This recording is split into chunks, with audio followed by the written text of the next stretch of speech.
და მე უკვე გადამწყვეტი მატჩები ჩათვალეთ ფინალური შეხვედრები ყველა გუნდისთვის, იმიტომ რომ აი ამ ათეულში კრისტალბათ ეროვნული ლიგისა ოლიპასით გაიტანა და შეაგდო ასევე პედრო ბორჟესმა. რაც შეეხება მოდი ეს ეპიზოდი ვნახოთ. კარგი მომენტი აქვს ფოთის კოლხეთი 1913 და ახერხებს ანგარიშის გახსნას.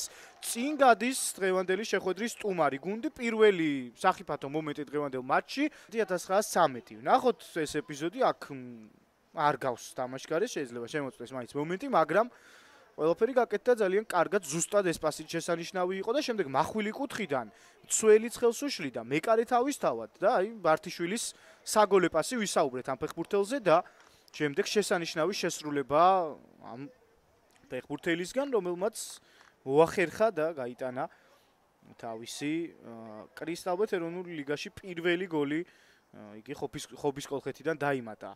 ფოთის კოლხეთი 1913-მა და აგერ თავისი სადებიუტო გოლიც გაიტანა მიულოცოთ ამ ფეხბურთელს, კიდევ ერთ ახალგაზრდა ფეხბურთელს ამ გოლის გატანა. ანდრია ბართიშვილის საგოლე პასი, სანდრო ავალიანის გოლი და დღევანდელ ვნახოთ კიდევ ერთი კუთხური, რომელსაც ვანდერსონ სილვა აწვდის შორეულ ძელთან დარტყმა კარში, ისევ გოცირიძე, თუმცა შედიოდა ეს მატჩი.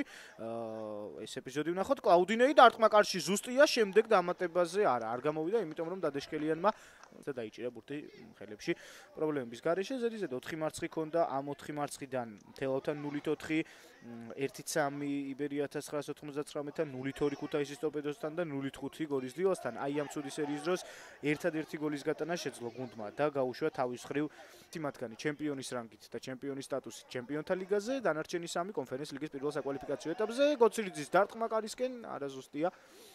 სახიფათო იყო, მაგრამ ბურთი კარის ბადეს დაეცა ზემოდან. ცხალცხრილში გაგრას 37 და მე-6 პოზიცია, ისევე როგორც დინამო ბათუმს 37 ქულა.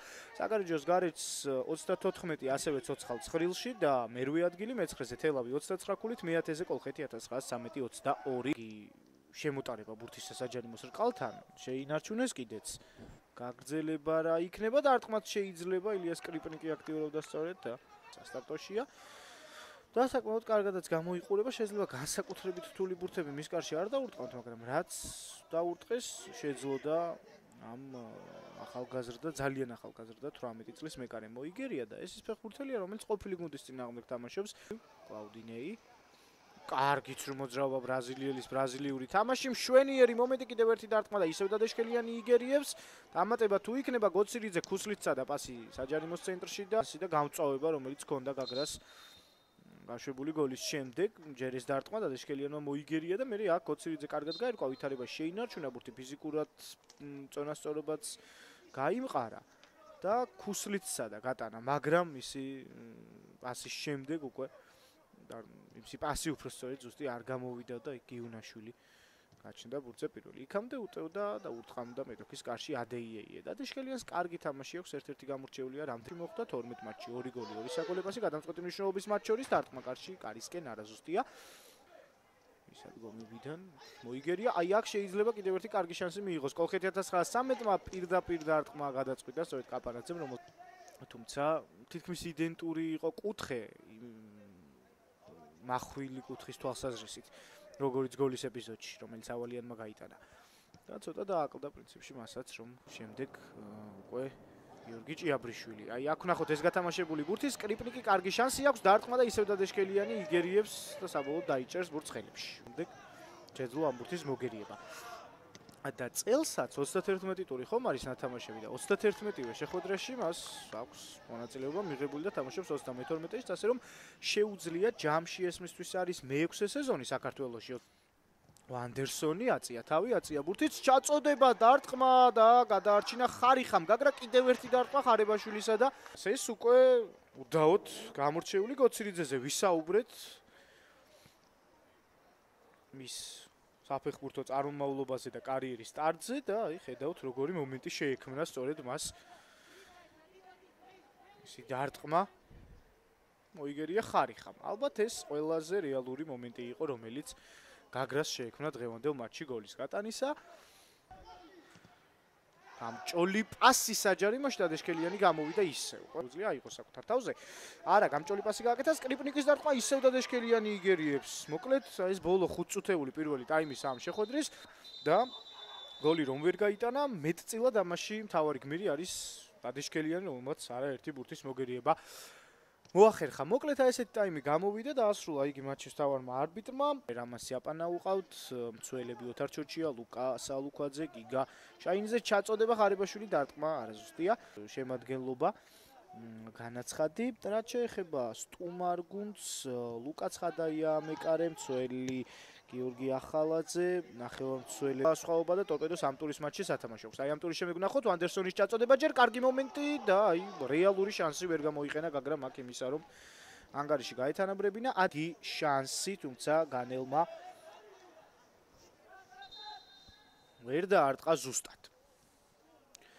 ვანდერსონი აქტიურია. ვანდერსონი როგორც ყოველთვის თავის საქმეს ჩვენივრად ასრულებს დაცვაში შეტევაში ბრაზილიელი ფეხბურთელი მართლაც შესანიშნავად თამაშობს. წინცაზე გაათამაშა ვანდერსონი საჯარიმოს გარედან დარტყმა შეუძლია და არტყა და რა მომენტი დადეშკელიანი. ასე ორიგინალურად სტანდარტის გათამაშებისთვის რამხელა სივრცე ჰქონდა დროც დარტყმის მოსამზადებლად. როგორ ურტყამს ვიცით ვანდერსონი, რა გოლები აქვს საქართველოს ჩემპიონატში გატანილი, იქასხლეტაც იყო პლუს და დადეშკელიანს ბრავო. მთელი მატჩი ხარებავა სწორედ. შემდეგ გაგრძელება შეტევის შვენიერი პასი, კარგი შანსი კაპანაძე დარტყმა 0-2 ხდება ანგარიში და ეს უკვე ძალიან სოლიდური უპირატესობა, რომელსაც ფოთელები ამ შეხვედრაში მოიპოვებენ. აი სწორედ იქიდან, არა, ეს უკვე მეორე ეპიზოდია, იქიდან დაიწყო და მე შესანიშნავი იყო ხარებავა. აიღო პაუზა, აი აქ წამით გაჩერდა, შეაფასა ვითარება, გაჭრა ხაზი ორ ცენტრალურ მცველს შორის და კიდევ ერთ დამსხვრელ ფეხბურთელს შორის. გაატარა ბურთი ტექნიკური, ეგრეთ წოდებული no-look დაფარული პასით და მერე კაპანაძეზე ვისაუბრეთ ჩვენ უკვე ამერიკის შეერთებულ შტატებში კარიერის დამწყები საქართველოში ჩამოსული დუშეთის არაგვში შესანიშნავად დაიწყო სეზონი მეორე შეცვლა მასპინძელთა შემადგენლობაში ჩაწოდება აბა ცინცაძე საჯარიმოს გარედან რა მომენტი ქონდა გაგრას და ისევ დადეშკელიანი თამაშობს ბურთზე კლაუდინეი ჩაწოდება არ მიუვიდა ბურთი სამაგიეროდ არდაზიშვილს მიუვიდა და კიდევ ერთ წერტილიდან ხშირია დარტყმები გაგრელთა მხრიდან და ისევ დადეშკელიანი და მერე ხარიხა.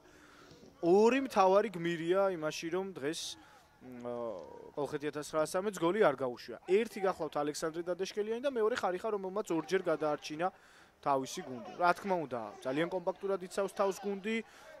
რეალურად შეცდომა რასაც ქვია გუნდს არ დაუშვია, შეცდომა ისეთი რომელსაც შეეძლო და არ ძალიან ცოტას წესით და რიგით ჩაწოდება ვნახოთ საჯარიმოში, კარგი მომენტი, ავალიანის დუბლი და უდიდესი ალბათობით კოლხეთი 1913 ამ მატჩს მოიგებს, ამ მატჩს, რომელიც მათთვის შეიძლება სასიცოცხლო მნიშვნელობას ატარებს. იმისიც არ დარჩენილიყო თამაშგარი მდგომარეობა წესით აქ არ იქნება. კარგად გაიხსნა ნამდვილად ავალიანი პასით შესანიშნავი, ვერ გამოიტანა იქ სანტოს პორფირიომ და ერთი შეხებით მარჯვენა მაღალ კუთხეში დაურტყა. ისე სიუკავეს რომ რეაქციის გამოვლენაც ვეღარ მოასწრო. მეკარემ შესაბამისად 0-3 ფოთელები ამ მატჩის იქ მიუხედავად იმ რთული ბურთების მოგერებისა შეიძლება და დაშკელიანს არ გამოსვლა და არაფერი, მაგრამ მაინც მოახერხებს ვანდერსონ სილვა თავისი გოლის გატანას. თუ ვინმეს დღეს გაგრას შემადგენლობაში გოლის გატანა ეკუთვნოდა, ისე ღია თამაშიდან და მან თავის მიზანს მაინც მიაღწია. მისივე დაწყებული იყო ეს შეტევა, ის ძალიან ჭკვიანური დარტყმა. ალბათ თვითონ მისთვის რომ გეკითხათ, აირჩევდა რომ ის გასულიყო, რომელსაც ცდილობდა რომ გაეტანა და არა ეს, უფრო ლამაზი გოლი ის იქნებოდა.